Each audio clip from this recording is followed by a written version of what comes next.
চিংড়ি মাছ কিনলাম, ওটা 1000 টাকা কেজি নিল, নদীর চিংড়ি।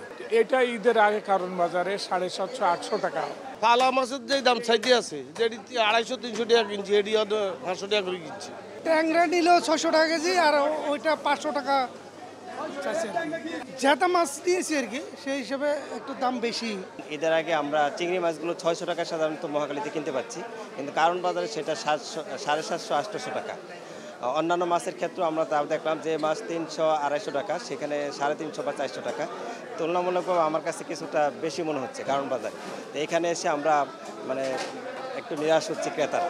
বা গ্রাম অঞ্চল থেকে যে মাছগুলো অ্যাভেলেবল আমরা পাই, সেটা তেমন একটা চোখে পড়ছে না। আগের কিছু মাছ এগুলো স্টক করা ছিল, সেটাই বেশি পাওয়া যাচ্ছে। গ্রামে যেটা 200 বিকতেছে, ঢাকায় 180 টাকা বিকতেছে, সব মানুষ দেখছে। আর মাছ তো মনে হয় আমদানি, এই সিজনে আমদানি কম হয়ে থাকে। যখন আবার মনে করেন পানি হয়ে যাবে, কমলে দামটা কমে যাবে। মাছের আমদানি সরবরাহ কম, বেচাও কম। সরবরাহ কমের কারণে দাম একটু কিনা বাড়তি, বাজারে বেচা হইতেছে না।